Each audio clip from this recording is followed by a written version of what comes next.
Ok, salut à tous, j'espère que vous allez bien, c'est SEO Mindset. Aujourd'hui, on se retrouve pour une nouvelle vidéo avec un nouveau format, enfin bon, pas vraiment un nouveau format, quelque chose de très simple, mais on va un peu arrêter de faire que du backlink.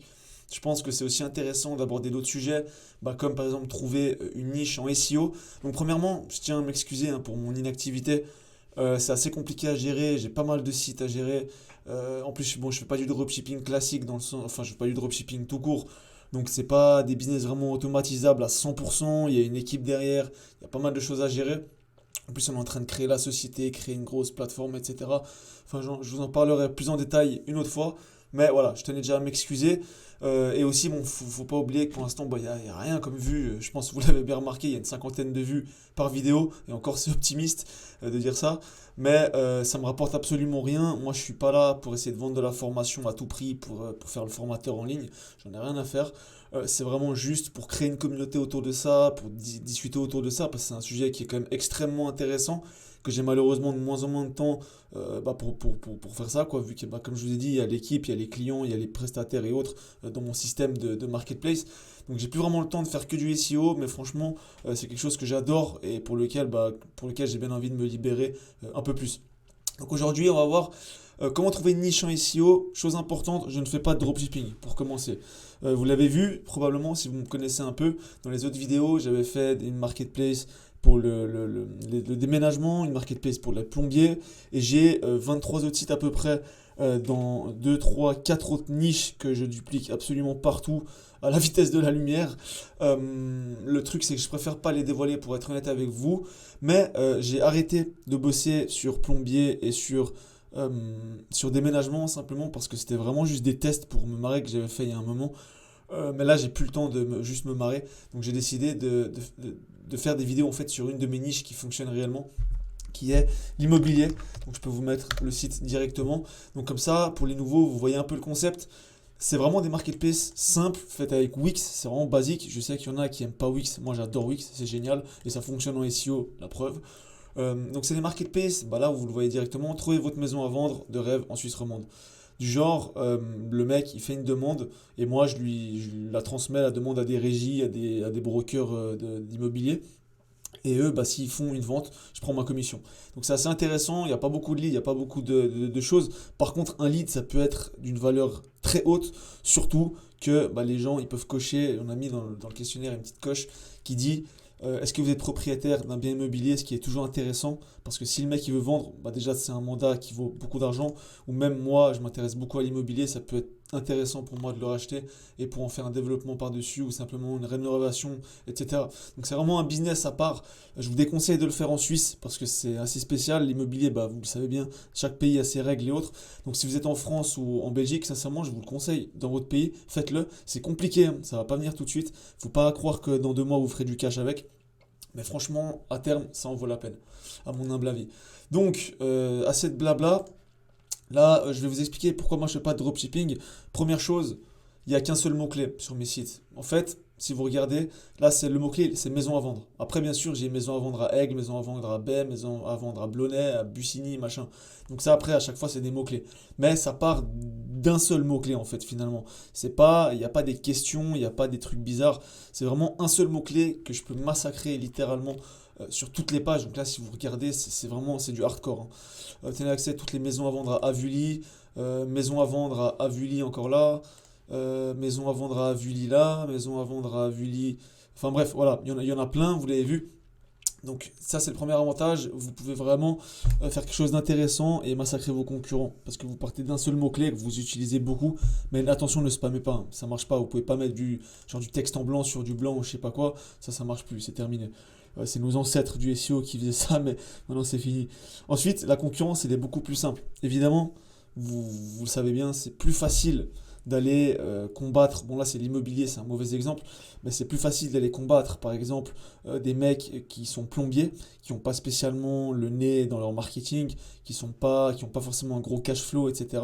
Plutôt que d'aller faire du dropshipping et aller vous battre face à des mecs qui font ça depuis 5 piges, qui sont vraiment dans le domaine, qui ont du budget pub, qui ont du budget pour des experts SEO, etc.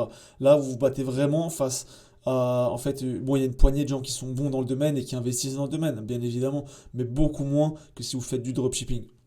En plus de ça, la conversion elle est juste ouf sur ces sites parce que vous ne vendez rien. Là, vous vous dites, même si le site il est dégueu, franchement il n'est pas exceptionnel, il est même dégueu, je pense, pour certains qui font des sites jolis. Mais bon, moi personnellement, je fais des sites basiques et si ça fonctionne, je paye quelqu'un et il les améliore. Euh, Mon site il est dégueu, mais ça convertit. Simplement parce que c'est gratuit. Le mec, là, il voit ça, il se dit, ok, je peux avoir accès à des biens qui sont pas en vente publique sur les sites internet, ça peut être intéressant, peut-être que je vais trouver la perle rare, trouver une maison, le mec il répond au questionnaire, tout ce qu'il fait c'est donner son mail et son téléphone, c'est tout. Certes, il y en a qui veulent pas, il y en a qui sont réticents, mais c'est une minorité. Là, je leur demande pas une carte de crédit, je leur demande pas d'acheter quelque chose. Ils ont vraiment rien à perdre en fait. Donc ça, c'est aussi extrêmement intéressant pour des gens comme moi qui sont très très nuls en copywriting. Moi, je suis très très très très nul en copywriting, quoi, à écrire pour vendre. Par contre, je suis très très bon pour créer de la masse, beaucoup de contenu, pour créer beaucoup de sites, etc. Donc, moi, ça me correspond parfaitement. Je suis pas un minutieux qui aime écrire des phrases, réfléchir pendant 3 mois sur un texte de vente à la con qui finalement marchera même pas si ça se trouve parce que je suis pas bon là-dedans. Donc, ça, c'est aussi un avantage. Ensuite, par contre, il faut bosser. Attention, si vous faites ça, c'est beaucoup de travail. Et autre chose, vous n'avez pas de problème de qualité. Dans le dropshipping, moi j'en ai fait aussi pas mal, hein. J'avais fait ma première marque, c'est d'ailleurs ça qui m'a permis d'arrêter l'école. On avait fait, je crois, 60 000 euros à deux en 3 mois, quelque chose comme ça. Moi j'ai cru que j'allais devenir multimillionnaire l'année d'après, ça n'a pas été le cas malheureusement. Mais vous n'avez pas de problème de qualité, dans le sens où nous, beaucoup de gens, ils se plaignaient, ils mettaient des une étoile, que ce soit sur Facebook, Google, machin. Et même si vous avez un service après-vente de ouf, maintenant en fait je sais plus comment c'est le dropshipping, hein, je m'intéresse vraiment plus à ça. Mais en tout cas avant, on se prenait des raclés par les clients. Et moi j'en ai marre en fait de ça, j'aime pas ça, je me sens un peu traître d'aller arnaquer les gens, de faire une belle page de vente pour finalement recevoir un leggings complètement éclaté au sol. Donc je préfère faire ça, je peux choisir avec qui je bosse, je peux choisir quel prestataire j'envoie pour quelle affaire, etc. Et je sais que ça se passe bien, et si ça se passe pas bien, parce que ça peut arriver, bah il y a toujours le contrôle sur l'affaire, il y a toujours le contrôle. Donc c'est assez positif aussi en termes d'image. Par contre, le problème avec ce système-là, si vous le faites en mode devis comme moi, et pas en mode annuaire, parce que vous pouvez aussi faire un annuaire, c'est qu'il y a du taf derrière. Là, tout d'un coup, si le mec il fait une demande, je dois soit l'appeler, soit l'envoyer à une régie, etc., etc. Donc ça implique soit une marketplace, chose qu'on est en train de construire justement avec mon équipe, soit d'avoir une équipe justement qui s'occupe de le faire, soit que vous le fassiez au début. Bah, au début, c'est aussi moi qui le faisais, bien évidemment. On commence tous par quelque part. Mais voilà, c'est pas automatisé, donc ça demande quand même un peu plus de management ou de stratégie. C'est vraiment plus, je le vois vraiment plus comme un business en fait, que comme le dropshipping qui est juste vraiment un tremplin pour faire un peu de cash quoi. Et le problème avec ces tremplins pour faire un peu de cash, c'est que vous allez bosser comme un fou pendant 6 mois sur un site. Enfin, vous aurez 200 notes à une étoile parce que vous bossez avec AliExpress. Peut-être qu'il y a d'autres fournisseurs, j'en sais rien. Je connais vraiment plus trop le drop. Mais au moins, vous pouvez bosser sur un truc qui est, qui dure quoi, qui dure dans le temps. Donc voilà pour les avantages sur cette stratégie qui n'est pas du dropshipping. Ensuite, on va voir maintenant, du coup, on va rentrer dans le sujet, comment trouver votre niche en SEO. Pour ça, déjà, il va falloir utiliser Ubersuggest ou SEMrush. Moi, j'utilise un peu les deux. Je vous avoue que je suis un gros rat. Ubersuggest, j'ai un truc pour l'utiliser gratuitement, donc je m'en prive pas. Il me semble que SEMrush, c'est 150 ou 300 francs par mois. 150 balles, c'est le truc qui est un peu nul, et 300 balles, c'est le truc bien. Le truc, c'est que 300 balles par mois, ça me fait chier. Ça me fait clairement chier de dépenser, ça fait du coup 3600 francs par année pour un outil, alors que je peux avoir Ubersuggest en gratuit. Sincèrement, ça me saoule. Et pour vous faire ça en gratuit, c'est extrêmement simple, hein. Vous avez juste à créer un compte euh, sur Revolut, voilà. Vous créez un compte sur Revolut et vous avez une carte de crédit fictive. Vous pouvez l'utiliser à chaque fois, ça change les numéros de cartes. En fait, c'est des cartes à une utilisation. Et ça vous permet de créer des comptes, créer des comptes, créer des comptes. Évidemment, il vous faut assez d'emails. Mais je crois que créer une email pour avoir un compte gratuit pendant une semaine, ça vaut un petit peu la peine. Surtout si vous êtes peut-être au début en manque de cash flow, en manque de cash, et que vous voulez vraiment vous lancer peut-être dans le SEO sans un rond. Finalement, c'est aussi pour ça qu'on fait du SEO de base, c'est parce qu'on n'a pas de thunes. On va pas se mentir. Donc voilà, vous avez votre trick maintenant tricks pour lancer, pour avoir votre compte gratuit. Vous pouvez y aller. Maintenant, c'est parti, mon kiki. Là, on va voir maintenant comment faire simplement les statistiques. On rentre enfin dans le vrai sujet. Comment faire ces statistiques. Donc là, je vais prendre l'exemple, par exemple, de appartement à vendre. Donc là, vous avez vu, j'ai maison. Admettons que je veuille faire appartement à vendre, ok.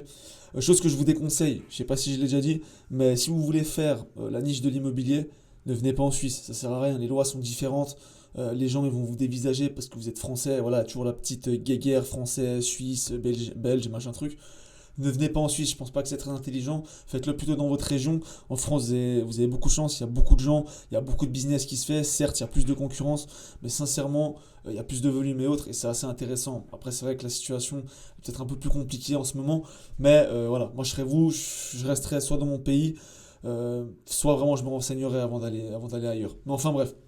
Là, admettons qu'on veuille faire appartement à vendre. Donc là, vous avez dans Keyword Overview, juste là, appartement à vendre, vous avez votre liste de mots-clés, la liste de mots-clés qui propose ici. Vous allez simplement faire Export to CSV, Export All. Pourquoi ça ne télécharge pas? Hop, voilà. Là, vous avez votre fichier. Vous l'ouvrez. Moi, je peux pas parce que je suis sur Microsoft et là, j'ai pas, voilà, bon, vous le voyez là, j'ai pas la licence, mais vous prenez simplement toutes les colonnes, comme ça, tac, et vous venez sur un sheet et vous les collez. Voilà, vous les collez là, comme si moi je les mettais ici. Moi j'ai juste mis ça pour l'exemple, c'est carrosserie, mais c'est pour l'exemple. Ensuite, vous prenez dans les related, magnifique accent anglais au passage, export to CSV, export all. De nouveau, idem, vous venez là, vous prenez la liste et vous allez y coller en dessous, ok, comme ça vous avez vraiment les deux. Ensuite, vous allez prendre toute votre colonne A là. Vous prenez tous les mots-clés. Moi, je fais fictif. Je vais prendre ceux-là déjà pour faire l'exemple. C'est vraiment, là, on va faire un truc pour enlever les doublons. Faites-le pas avec Sheet, ça va foutre le bordel. Ça va supprimer pas des lignes parce que des fois, vous avez le même mot-clé. Sauf que là, il a 1,23€ et qu'en bas, il sera 1,22€. Va savoir pourquoi, mais c'est comme ça. Donc, prenez vraiment la liste comme ça entière. Vous allez dans Keyword List, Create a New List. Vous mettez le nom, Create List. Voilà, commande V, Add Keywords.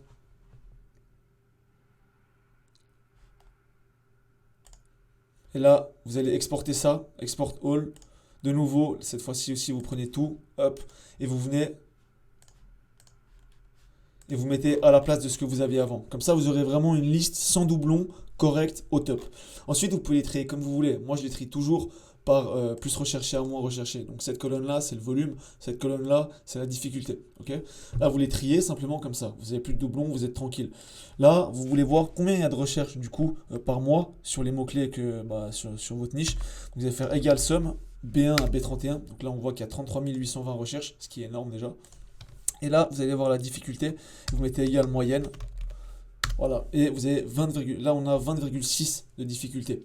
Donc par rapport à ça, vous avez plusieurs possibilités. Vous pouvez soit créer un site où vous avez beaucoup de recherches, mais théoriquement, la difficulté sera beaucoup plus haute. Attention, faites-vous pas piéger avec plein de mots-clés à la con que vous allez supprimer après, qui sont à genre 5 de difficulté, mais que vous n'allez jamais utiliser. Faites le tri un peu quand même. Par exemple, là, si je faisais carrosserie, putain, d'ailleurs, c'est en France. Voilà, si là je faisais carrosserie, bah AD carrosserie, je pense que c'est une boîte, bah faut le supprimer, parce que ça fausse les stats. Là, si vous le supprimez déjà, on va voir. Voilà, ça baisse carrément la difficulté, sauf erreur. Je sais pas si j'ai pas louché, mais je crois que ça l'a baissé. Et ça a carrément baissé aussi le volume. Donc faites un peu le tri quand même avant tout. Mais là, vous pouvez avoir deux possibilités de site. La première, c'est vous avez besoin de cash. Vous sortez un site qui a une difficulté super basse, généralement aux alentours de 15. Comme ça, vous êtes vraiment peinard. Ça va vraiment passer, ça va vraiment monter vite. Et vous allez pouvoir avoir rapidement des demandes et rapidement faire des affaires et rapidement faire du cash. Option numéro 2, vous voulez lancer un site vraiment gros directement, ce que je déconseille fortement, parce que vous allez faire plein d'erreurs qui vont vous faire chier, qui vont vous coûter beaucoup. Moi maintenant, j'ai 23 sites, j'ai dû faire des modifications, des fois que j'oubliais des trucs, et genre je devais les faire sur 15 sites, et c'est bien plus chiant que de le faire juste sur un site. Donc pour moi, faites vraiment un petit site simple, qui a peut-être moins de recherches. Moi j'ai des sites qui ont 6500 de recherches à cette colonne-là, mais je fais déjà genre 2500 visites par mois. Parce que la difficulté est très basse, je me suis extrêmement bien positionné sur les mots. Donc vraiment, faites un truc avec une difficulté qui est aux alentours de 15, même s'il y a beaucoup moins de recherches, franchement, c'est pas la mort. Et au pire, au parallèle, si vraiment vous voulez faire un gros business parce que votre ego en a pris un coup et vous voulez faire le truc de ouf, faites le petit et après faites le grand. Vous achetez un abonnement Wix, ça coûte 100 balles par site. Voilà, vous attendez le rabais, ça coûte 100 balles. Vous payez 200 balles de site, je veux dire, tout le monde a 200 balles de côté, vous demandez à vos parents et vous leur remboursez. Ou je sais pas, voilà, se faire 200 balles, on va pas se mentir, c'est pas non plus chose extrêmement compliquée. Donc là, on a notre liste maintenant. Il faut aller regarder aussi le nombre de publicités que vous avez sur vos mots-clés. Ça, c'est un truc sur quoi je me suis beaucoup fait piéger au début. c'est justement de ne pas regarder la publicité qu'il y a sur mon mot-clé. Là, par exemple, on est sur la carrosserie. Donc, si je mets. Bon, là, c'est con parce que j'avais mis en France. Mais par exemple, carrosserie en Suisse. Là, il y a une pub, deux pubs, trois pubs, quatre pubs déjà. Ok, vous avez quatre pubs. Donc, ça veut dire que même si vous êtes premier ici, ce qui franchement n'est pas chose compliquée, le local.ch c'est carrément naze, donc c'est faisable. Attention, hein, là je fais en Suisse parce que je peux pas mettre carrosserie et me dire que je suis en France. Enfin voilà, faudrait changer mon IP, je sais pas quoi là, je sais même pas comment on fait. Mais évidemment, si vous avez des mots-clés français, il faut le faire en France. Si vous avez des mots-clés suisses, il faut le faire en Suisse. C'est logique, hein, je pense. Là, vous mettez carrosserie, vous avez 4 pubs. Et le problème, c'est que même si vous êtes premier, finalement, vous êtes cinquième. Parce que il y a déjà lui, il y a déjà lui, il y a déjà lui, il y a déjà lui. Certes, il paye, ok, mais vous êtes quand même cinquième. Donc ça, c'est une data à vraiment prendre en compte. Après, vous pouvez regarder sur certaines villes, genre carrosserie Genève, qui est une des plus grandes villes de Suisse romande, de nouveau 4 pubs. Lausanne, deuxième plus grande ville de Suisse romande. C'est un peu comme Paris et Marseille, ou Paris et Lyon. Je crois que c'est Marseille la deuxième plus grande. 1, 2, 3, 4 de nouveau. Donc voilà, là vous savez que vous avez 4 pubs. Donc ça déjà, sincèrement, c'est un peu la merde. Enfin 4 ça va encore, mais franchement, c'est pas exceptionnel. Recherche, nanana. Donc là, ensuite, moi j'aime bien les regarder aussi sur SEMrush. Parce que vous l'avez vu, Uber Suggest par exemple. Si je vais voir, sur appartement à vendre, vous avez 880 de volume et 43 de difficulté. Si on va sur, SEMrush, voilà, appartement à vendre, il est là. 880, toujours le même volume, ça c'est toujours bon. Par contre, la difficulté, elle est à 16. Donc il y a vraiment une différence. Je ne sais pas d'où ça provient ou autre.